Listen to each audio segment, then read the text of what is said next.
this morning, the rest of this morning is all going to be about working with partners. And as we know, in the work that we do, we really can't do it on our own. It's all about working with each other, with our neighbors, and of course with our partners for technical assistance and funding and sharing ideas. And so I don't know, Jan, if you want me to introduce each person between each person, or kind of give an overview, but we are going to start with our State Director for Natural Resource Conservation Services, that's NRCS, Ron Alvarado. And let's see if Ron is back on his, oh, there he is. Hi, Ron, how's it going? I like your background screen, very appropriate. So that's nice. It's great to see your smiling face. And yeah, you've got about 20 minutes. So we really appreciate that you're taking the time this morning to chat with us. Obviously, our partnership with NRCS is critical, not just for us as a state association, but for each of our districts and also for our working lands folks out in the field. So thank you so much, Ron. Thank you. And just a little couple of checks here. Can everyone hear me okay? And everyone can see me okay. So I'm going to share a few slides with you. And so I don't think I need to worry about the 10-minute, but I will leave some time for questions. So I'm going to share my screen. So give me a few seconds here.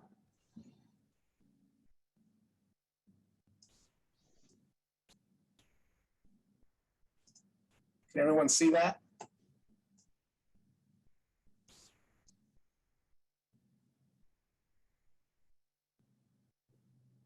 You guys see my screen yet?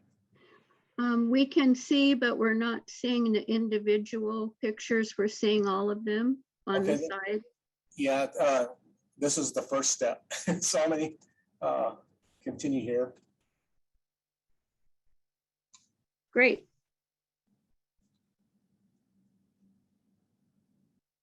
One second. Right here, no.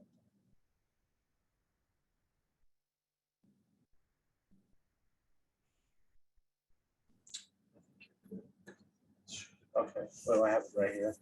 Okay, folks, so I'm gonna get through these slides real quick, and I'm hoping that it stimulates a few questions for me after. So this will only take a few minutes, but first and foremost, thank you for this opportunity, and I can't tell you how much I appreciate not only our relationship as Johnny Sundstrom used to call it a marriage, and I believe that we've been together a long time, and I just want to say how much I appreciate the district's efforts in leading that locally led process. So thank you for the opportunity.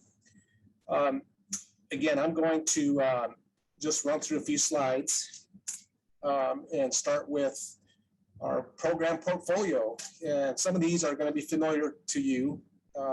If some of them aren't, then toward the end we can perhaps visit about them. But the EQIP, Environmental Quality Incentives Program, the Regional Conservation Partnership Program, and the Conservation Stewardship Program are essentially our core programs that folks are familiar with. This year we had over 800 contracts, 486,000 acres have been treated, and an investment of over 51 million were obligated into contracts.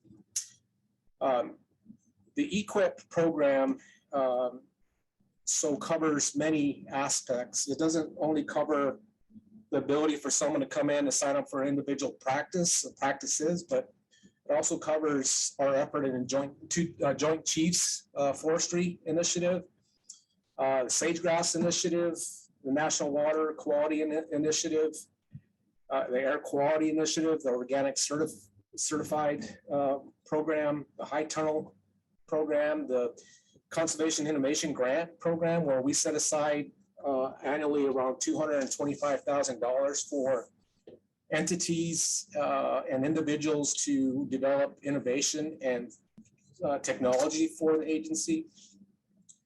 And lastly, the CIC conservation innovation contracts that we worked through this year through a pilot between Oregon, California, Arizona, and Colorado. $41 million was set aside for the 4 states. Initially, our share of that was $7.5 million or something like that, and we ended up bringing in additional funding, and were able to obligate $11.5 million in that program. And what that was just a pilot to see how we can find a bridge between the EQIP program and the CSP program. And it was targeted toward the drought. So things like irrigation, forestry type practices, range, livestock watering, and so on. The RCPP, this year we funded over 15 million in the RCPP project. We have over 21. We have 21 active RCPP projects in Oregon, which is a very good thing. It's partnership driven, which makes me happy. Oregon's just known for its collaboration and partner contributions. So thank you. CSP, we obligated over 8.3 million in the classic program. Let's see, in terms of renewals, the older set of CSP contracts, we renewed over 50 of them. Oops, what happened here? I'm going to move on to this next section in watershed programs, because this is, we recently heard that the infrastructure package was passed, and NRCS is going to be seeing some additional funding for infrastructure in this watershed program. And for Oregon, many of you probably heard in Central Oregon, we've been assisting irrigation districts modernize their irrigation infrastructure. It was old and in need of updating, and this program has been essential in helping those irrigation districts upgrade their systems. As a matter of fact, we have 5 that are in the middle of implementation, and we have another 22 to 24 in the works. So this program is also going beyond just Central Oregon. We're looking at places like Umatilla, North Powder, Waihe, the Rogue, Santiam, Klamath. So this is very exciting, and we're very happy that we can be assistance there. And then lastly, our easement programs, WRE, Wetland Reserve Enhancement Program, is somewhat popular, mostly in the Willamette Valley and in Klamath. We had one large easement enrolled this year. And then the agricultural land easement program. This is the working lands easement. And we have currently 5 applications in the hopper. We had 1 funded this year. And this program is really gaining steam in terms of our ability to get more folks at least applying for the program. And I'm going to do everything I can to bring in some additional funding for that program. The top 10 practices for the Environmental Quality and Census Program.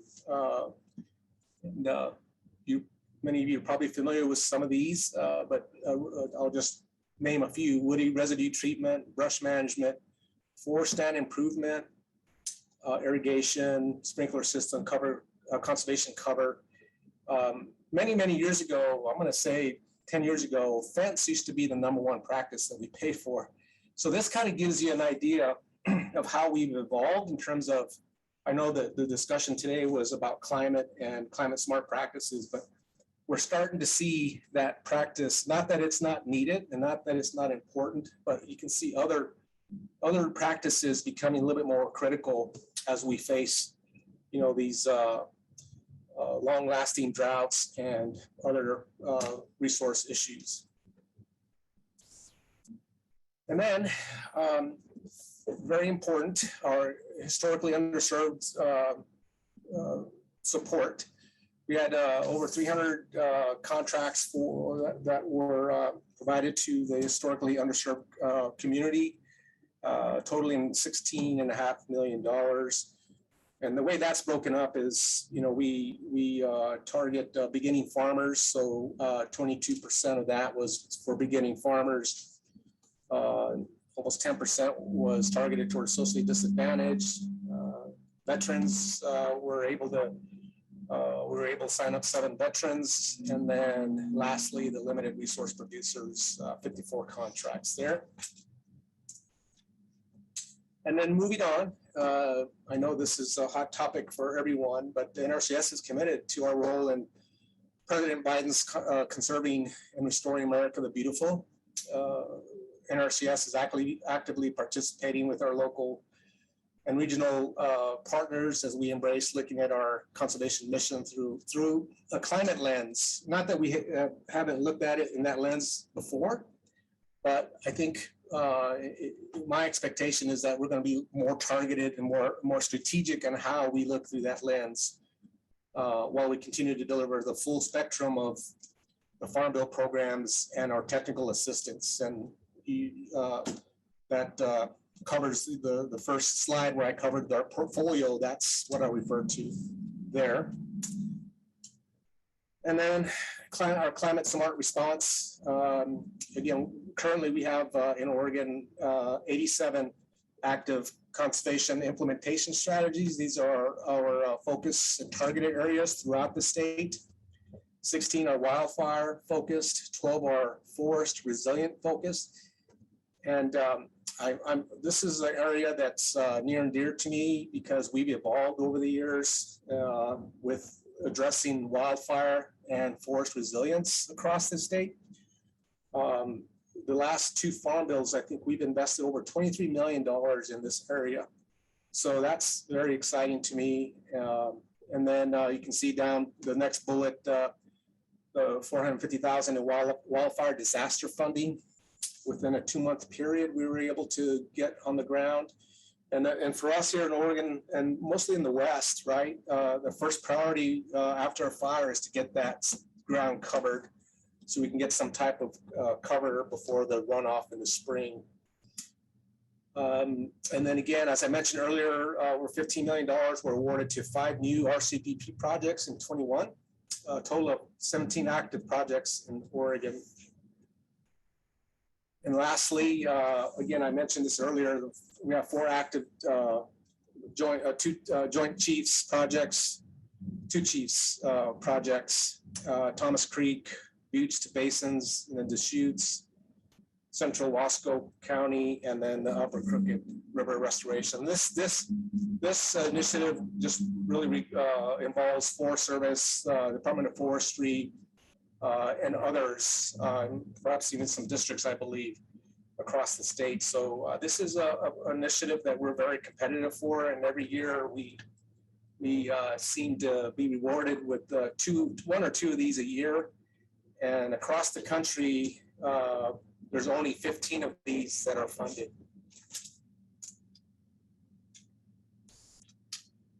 And this is just a list of the top concerns that we're addressing.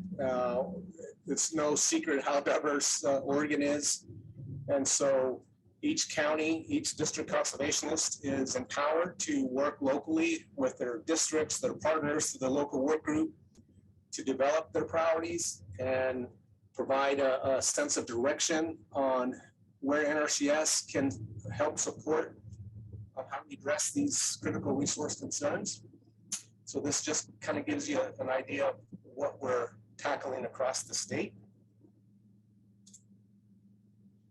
And then something that we're pretty proud of here that we've done in the last couple of years, we have been fortunate enough to bring on some new hires. I'm going to say 20, 25, 30 over the last couple years.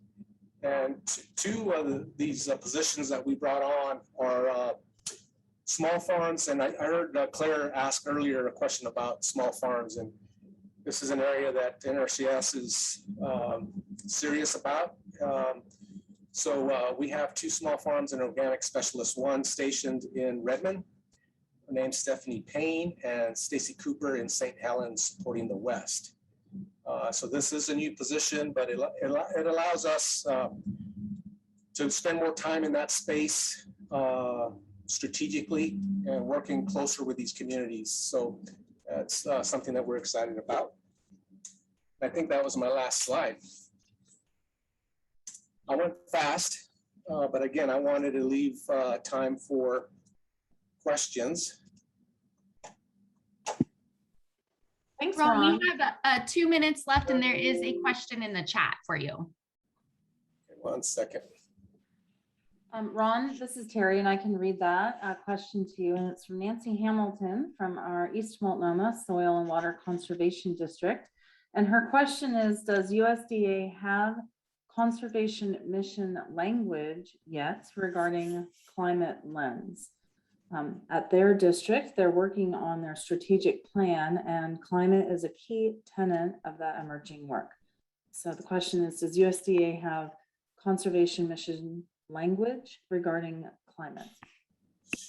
We do. I'm going to ask Corey Owens is our lead, and she's the answer is yes. Corey, are you on with us today? I am. Hey, can you help me with that question? Yeah, great question, Nancy. Thank you. So the USDA as an agency has put out its adaptation plan that was released in August. And that's big overarching goals about what we're going to do for climate. And then each agency under the USDA, including NRCS, is right now working on our agency's response and our agency's plan for how we're going to incorporate and address how we see climate fitting into our mission. And I kid you not, it's happening right now. I've got emails flying back and forth about the different sub-teams across the country that are working on how our resource concerns are going to fit climate, how our partnerships are going to make sure that we're interacting with climate, how our business tools and our operational administrative side of the house is going to be ready for climate, how we're going to work with the climate hubs. So I expect, we have a short turnaround time on all that. I bet by January, there will be a robust NRCS kind of chapter in the big document. If you search back in time in 2013, 2014, the USDA had a huge book that they put together that had every agency's climate response plan in it. And we're doing that again under this administration. So the agency is working on that now.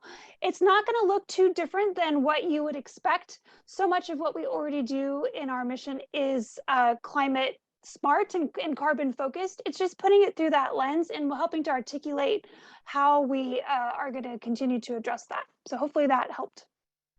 Yeah, and if I can add, it's NRCS, as you know, and as anyone knows about their organization, we can't do this alone. It's going to require that we collaborate and leverage our resources more so than ever.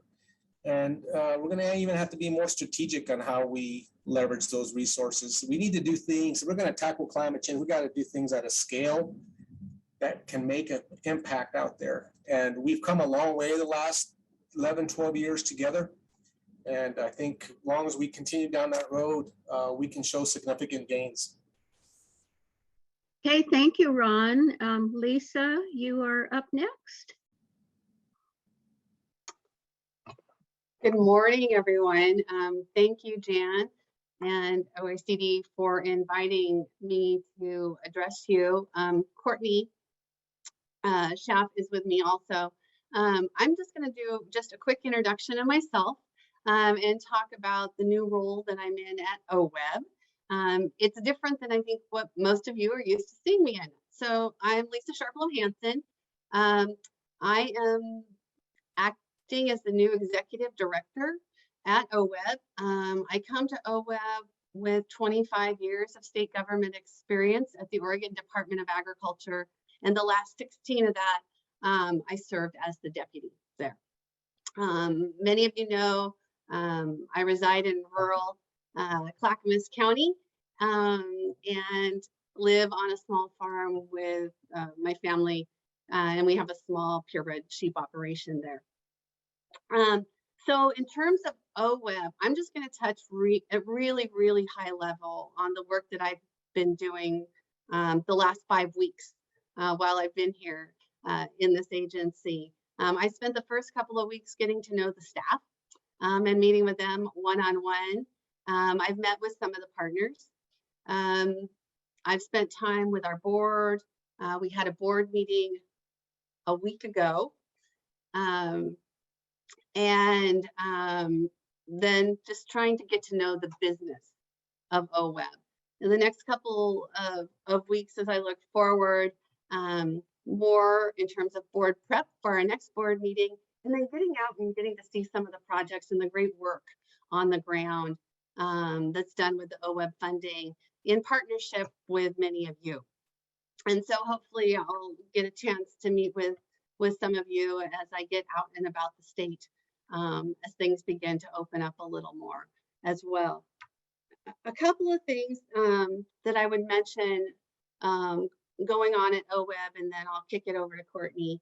One, we are really close to having the program that came to us in the Christmas tree bill, about $20 million for the 2020 fires for restoration work. That program should be out and up in the very near future. I think we had a launch date of this week. We ran into a few computer glitches and we're working through them, but I think we're really close to getting that hitting the ground. A couple other things of interest for OACD. As I reflect back on our board meeting, the board really had a hearty discussion around climate and how climate could, should, does play into OWEB's granting program, the benefits of the projects that you all do on the ground, thinking about it from a sequestration perspective, but also as well as what we can be doing in terms of greenhouse gas mitigations. I think that is going to be an ongoing conversation with the board, and it's one for our partners to watch and listen to in terms of how it could impact granting going forward. The other discussion that I think was really hearty during our board meeting was around DEI. OWEB just recently contracted with a service provider to do training in diversity, equity, and inclusion for our agency staff as well as the board. And we'll be working through that over, I think, the next year or so in terms of training, and then really thinking about and working to incorporate a DEI framework. I'm going to call it a framework into all things that we do here, and making sure that we're addressing the needs of underserved communities and making our process more accessible to everyone. And so that is really exciting work, and the board is very committed to that work moving forward. And I think there'll be some more ongoing discussions around how DEI too will be incorporated into the grant making process. You know, I just want to say thank you to OACD for all of the work that you do on the ground as a great partner for OWEB. Funding is helpful, but the work on the ground is what really gets things done, makes things happen, and makes changes in terms of the environment and conservation. And so I am ecstatic to be here at OWEB and have the opportunity to work in this new role and work with all of you going forward. And I have a lot to learn in terms of some of the conservation work, but I think we're at a time where there's just a tremendous amount of opportunity coming at us. And when you look at the Global Warming Commission report and how it reflects on sequestration and the possibilities of the Oregon Ag Heritage Program and how that could play in to helping us address our climate needs going forward. And then also, as we look at potential federal funding opportunities coming at us, there's a lot going on. And so at OWEB, we're excited to engage in these activities with all of you. So I noticed that there is something in the chat. Lisa, who are you working with? We've done a lot of work in East Multnomah. Happy to share and collaborate. I would love to share and collaborate, and I will let Courtney talk to you about our contractor. So I'm going to pause there, hand off to Courtney, and then we can answer some questions after she finishes, if that sounds good. So, Nancy, I will get there in a second. If you just give me a minute, I'll touch on a couple other things first. So Courtney Schaff, OWEB's Business Operations Manager, and we're so excited to have Lisa join us. She's been awesome and jumping right in and learning so much. So a couple things to touch on staffing wise. It has been, I mean, when I think about it, a year of change for all of us. Kind of the new norm has become change, and OWEB has been definitely not immune to that and part of all that. So we're excited to welcome Lisa. We also have 2 new partnership coordinators that have recently joined us, and they're going to be working on the Focused Investment Partnership Program. We have a brand new fiscal officer that has joined us. Cindy Silbernagel has been with OWEB since the beginning and retired 3 years ago and is finally getting to fully retire. And Miriam Scher is with us now. Though you guys probably won't interact with her much, she is going to be super important behind the scenes to keep the money flowing. We have a new water and climate position that just started. And so as we're talking more about climate change, Jessie Kirshner will be out and about. And I think she might be even jumping in and out of the sessions over the next couple days. And then we have a new IT staff to help with all of our online systems and to keep the applications rolling. And that's Monty Nail. So we have been really busy bringing these new staff up to speed, getting them incorporated into OWEB and OWEB's business practices, as well as just keeping our grant programs and all of our programs and customer service moving forward.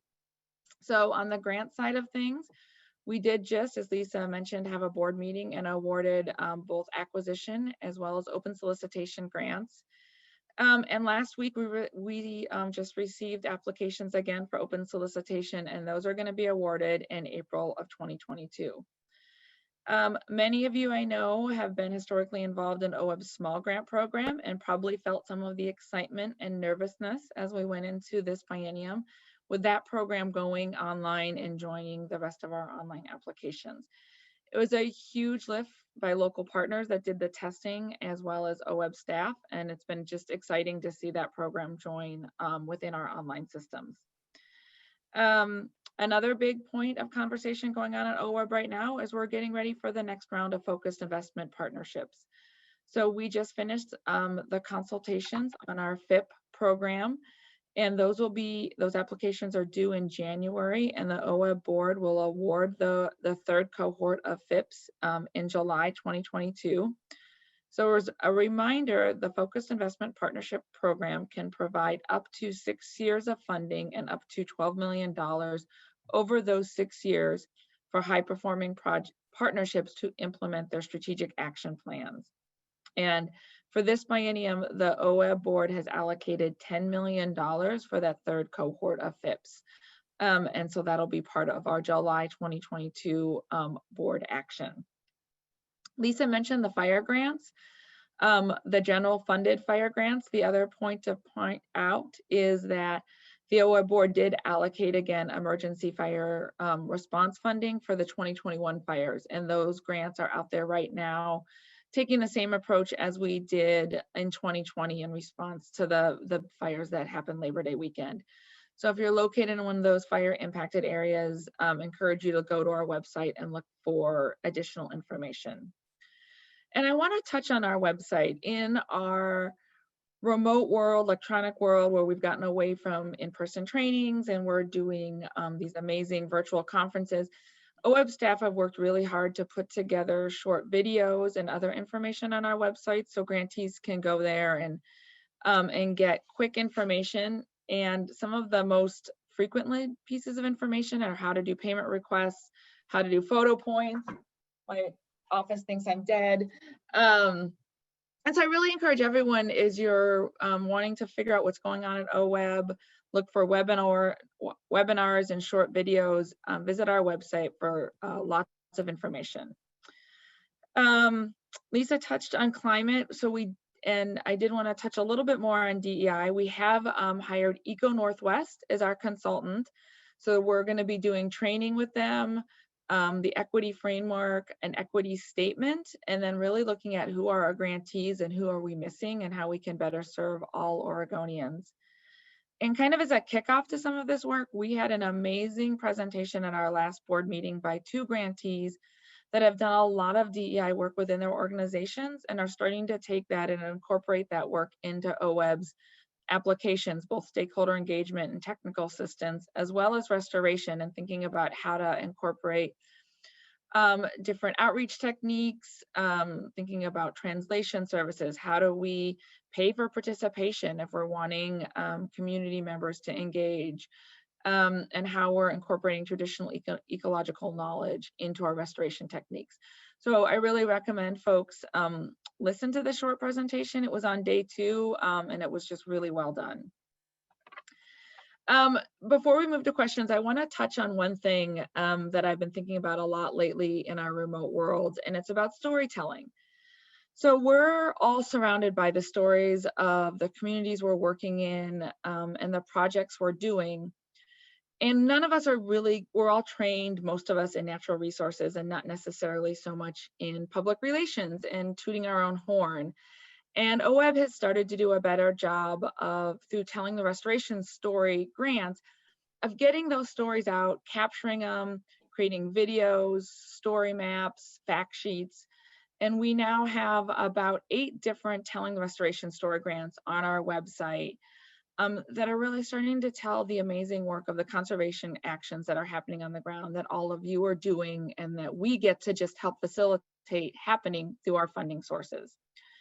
So I encourage you to check out those resources and think about other ways to tell your story. And as I think about telling the story and thinking about how we're all in this virtual world and not connecting as much, I've recently been reflecting a lot on a coworker that OWEB lost too soon, Andrew Detterer. He was great at not just telling stories, but collecting stories. We learned through Andrew's memorial service and through his friends that he was a lifelong collector of getting to know people. He walked the land, walked the water, got to know people. The stories of the people he met built on him and built on his life and his experiences and how he entered into everything he did, from conservation work to being a friend.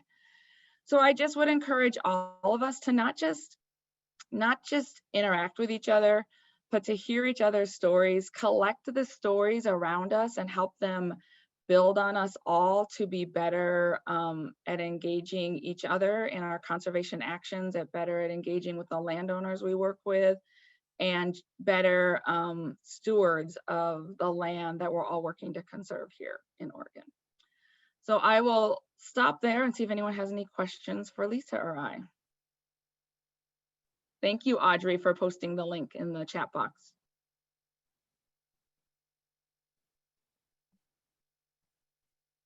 This is Terry and Courtney. I just wanted to say I really appreciate you mentioning the storytelling, because I just think that that's so important that we are able to articulate the work that we do and why it's so important for the people, but also for the lands and future generations. And I heard, I think it was at one of the national meetings, like, you know, where SWCDs are some of the best kept secrets, but like, we don't want to be a secret. We want everyone to know all the good work that we do.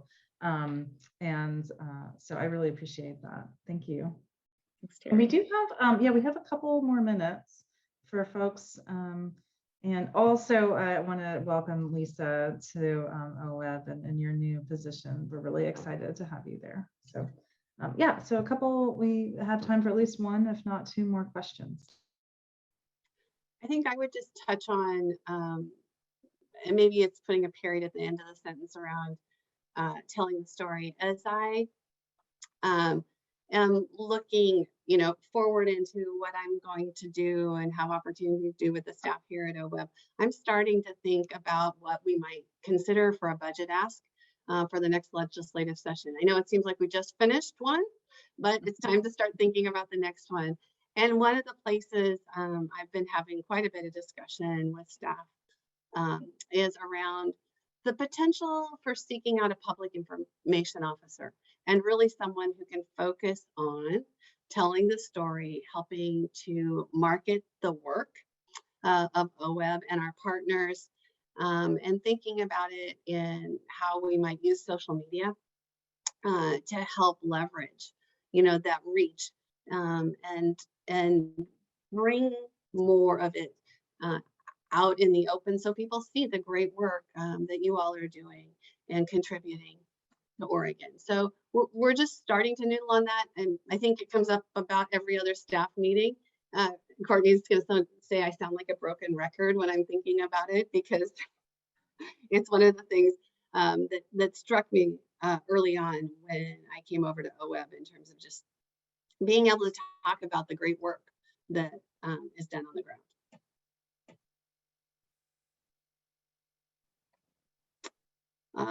There's a question about any updates on the Ag Heritage Program. So I just have started to have a few conversations on the Ag Heritage Program. There will be a presentation during legislative days by a coalition that's been working on trying to get some funding into that program, starter funding for it. Nellie McAdams met with Eric Williams and I think Friday morning, maybe.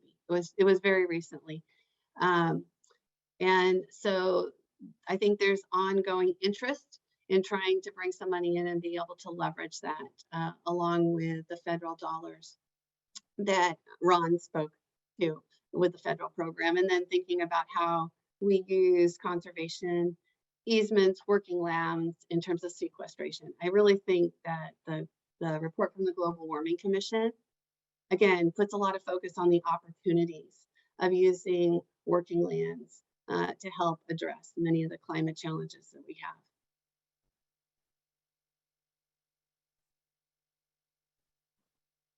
Thanks, that's really helpful and good to know, and we'll keep our eyes open for additional updates. And I think with that, we're on to our next speaker. So really appreciate Lisa and Courtney taking the time today to share what's going on, and some inspiration for storytelling. I think we can all do that. And our next speakers are from the Oregon Department of Agriculture, and that includes Jerry Ward, who he sits on the Soil and Water Conservation Commission, as well as Margann Allen, who we all know, a Water Quality Director at ODA Natural Resources Program. So I don't know if Jerry, if you want to start off, that works for you. So Jerry, we cannot hear you, Jerry.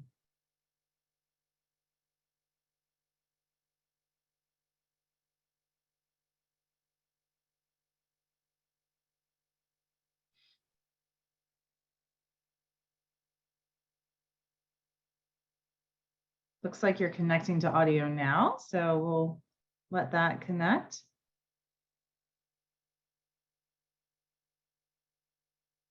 Oh, and now you are muted, Jerry. Try